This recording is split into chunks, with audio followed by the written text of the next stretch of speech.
to all of my beautiful black sisters, if y'all did not know, September the 1st, we are not supporting no hair stores that's not black owned, y'all. So if y'all did not get the word, for 30 days, we not supporting no hair stores, no Walmarts, no none of that. Get no hair care products, y'all. We gonna support our people because we need to let these people feel what the hell it is when the black dollar is not involved. So I got some companies that you probably can support, and in the comment section you can pick some companies that I might have not mentioned and you know of. So I have Kalita Naturals, is black owned. Then I have Black Luxury, it's black owned. This next one, Tahilio YG.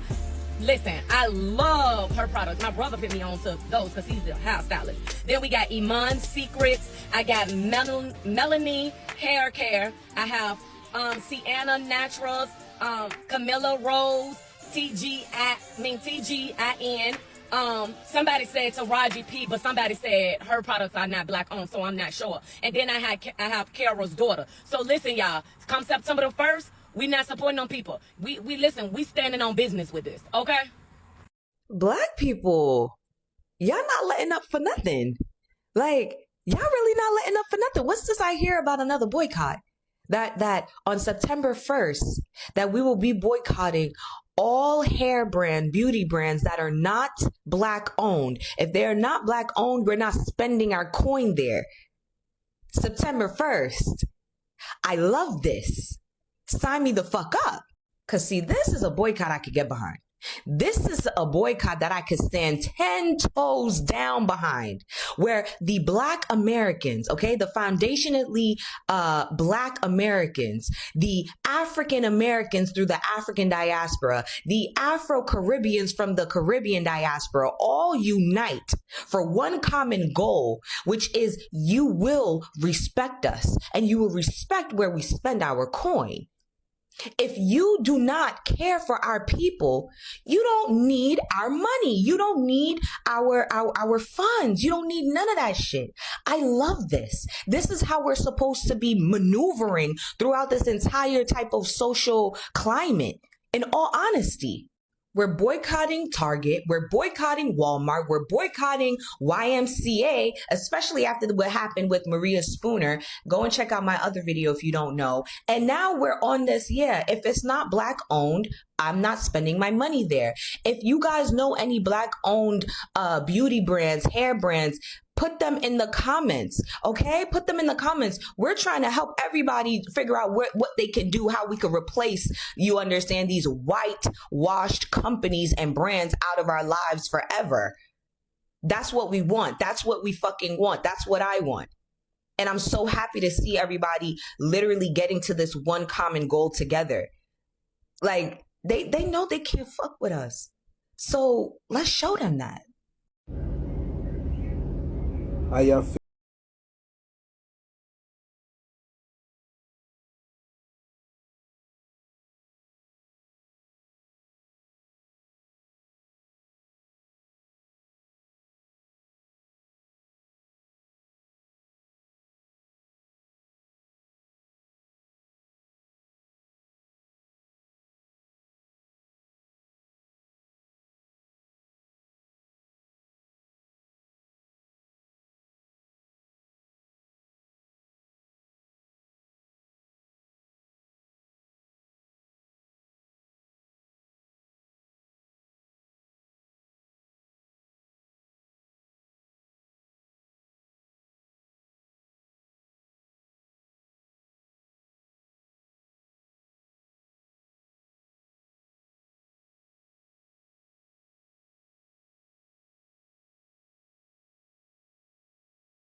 Hey everybody, so today I am here to report about the boycott that is happening September 1st, 2025.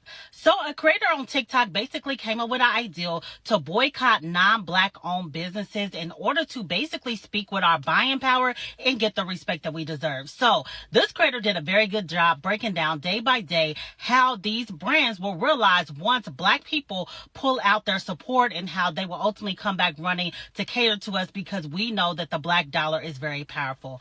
I'm definitely going to leave that creator link down below so you can check out the full video in full. But I am 100% in agreement with this boycott because us as black people, we deserve to get the respect that we need within the society. We need people to put some respect on our names and really realize the value that we hold within this community and ultimately just, again, get the respect that we need. And what better way to do that by speaking with our dollars by no longer supporting brands that don't support us. So this goes for hair care products. This goes for makeup products, skin care, because as a black woman with black skin, with quality natural hair, it's so hard to find brands who put respect on women that look like me and look like a lot of my followers as well. So again, I am 100% with the boycott, 100%. So if you are in agreement as well, be sure to stock up on your products now, between now and the 1st, or after the boycott is over, so we can again show unity as a community and really get our voice and respect heard. Let me know what you think about all this down below. Again, the creator will be linked as well. I did a full video about the whole ordeal on my YouTube as well, so check out my bio for that as well. But again, leave those comments down below, and until next time, see ya. Round of applause to the 92%ers. We did it, Joe.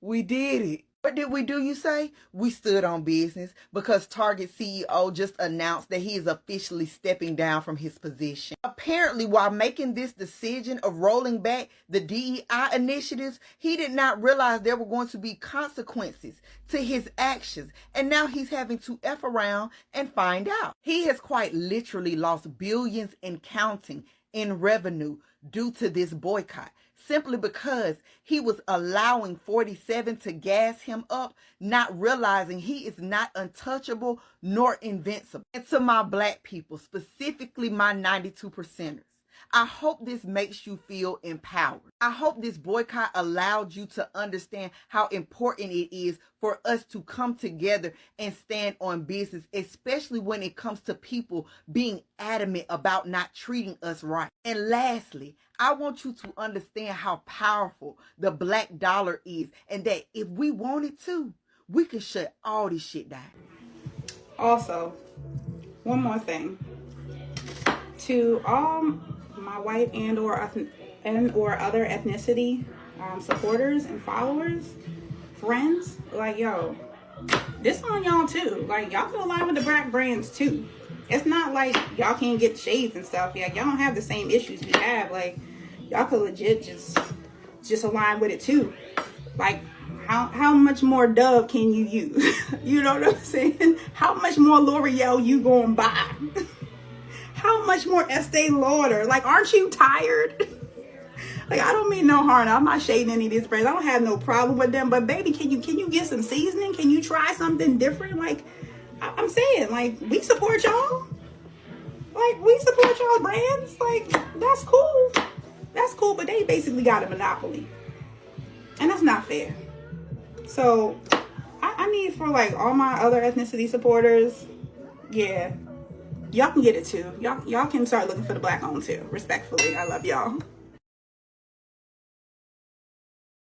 Hey y'all, as promised, I'm back with part 2 of black owned hair care products. As many of you know, we are boycotting all non-owned black hair care products starting September 1st through September 30th. But I said if we push all black hair care products out like it's crack in the 80s, then we don't even need to go back to buy their hair care products. So I'm so excited to make this video for y'all because there's so many black owned hair care products. I can promise you. If you go down in my last video and see the comments, it's so many. I'm thinking after this video, I'm probably going to make like a list and just post it. But from here on out, like, every time I come across like a black owned business, I'm going to come in here and I'm going to post it. So if you have a black owned business that you want to be promoted and to be pushed like it's crack in the 80s, let me know because I'll post it. But let's get into it. This video might be a little long, so bear with me.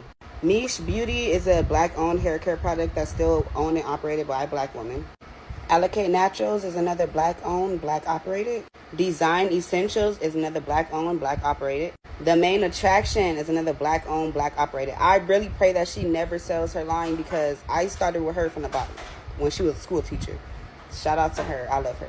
Luster's Pink is surprising to me because I didn't even know that they were black owned. I've been using that for years. I've been using that for my baby, for her hair, for years, ever since she was like 6 months. So go and check them out. They're still black owned to this day. They've been around for years, decades. Win Essentials is another black owned, black operated. Blessed Hands, they're on TikTok Shop. They're another black owned, black operated. I actually love their edge control.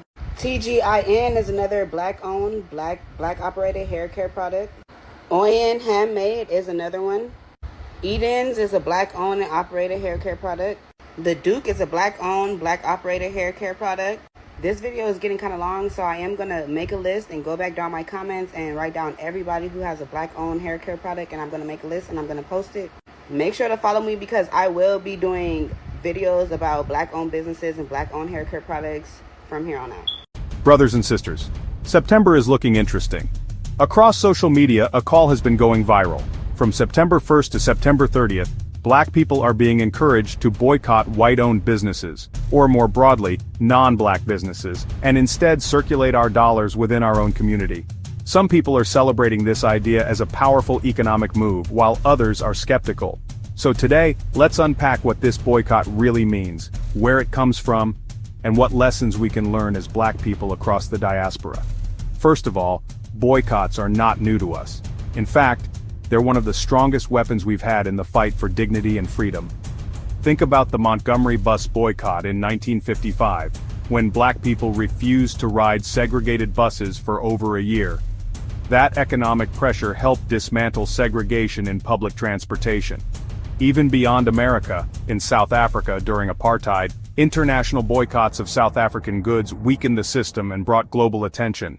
In the Caribbean and Africa, our ancestors practiced economic withdrawal, refusing to work plantations or trading only with their own communities as a form of resistance. So when we hear Boycott September, it's not just a TikTok trend or a social media challenge, it's tapping into a legacy of resistance through economics. Think about the Montgomery bus boycott in 1955. When black people refused to ride segregated buses for over a year. That economic pressure helped dismantle segregation in public transportation. Even beyond America, in South Africa during apartheid, international boycotts of South African goods weakened the system and brought global attention. That economic pressure helped dismantle segregation in public transportation. In the Caribbean and Africa, our ancestors practiced economic withdrawal, refusing to work plantations or trading only with their own communities as a form of resistance. In the Caribbean and Africa, our ancestors practiced economic withdrawal, refusing to work plantations or trading only with their own communities as a form of resistance. So when we hear Boycott September, it's not just a TikTok trend or a social media challenge, it's tapping into a legacy of resistance through economics.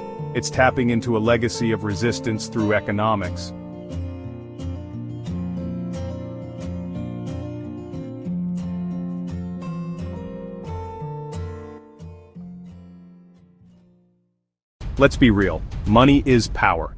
In the US alone, black people control over $1.7 trillion in buying power. That's more than the GDP of many African nations. But here's the kicker: studies show that the black dollar circulates in our community for only about 6 hours before leaving to other groups. Compare that with Asian communities, where money circulates 30 days, or Jewish communities, where it circulates nearly 20 days. What does this mean? It means we spend, but we don't build, we consume, but we don't own. So, when someone says boycott non-black businesses, what they're really saying is, let's redirect our power, let's stop feeding systems that don't invest back into us. Imagine if even 20% of our spending stayed in our communities. That could transform schools, create jobs, fund healthcare, and build generational wealth. Imagine if even 20% of our spending stayed in our communities. That could transform schools, create jobs, fund healthcare, and build generational wealth. Now let's not sugarcoat it, it's not easy. Some people ask, where do we shop if we boycott non-black businesses? What about groceries? What about gas stations? And those are valid questions. Because the truth is, in many areas, black-owned businesses are limited not because we don't want to own, but because systemic racism has blocked access to capital, loans, and land. Another challenge is unity. We've been conditioned to believe we can't work together. Some will say, that boycott won't change anything, or I'll still buy from Amazon. That defeatist mindset is one of our biggest barriers. Boycotts only work when there's discipline and collective sacrifice. Montgomery lasted over 365 days. People walked miles, carpooled, suffered inconvenience, but they stuck with it. So yes, boycotting for September might be inconvenient. But the question is, do we want comfort or do we want change?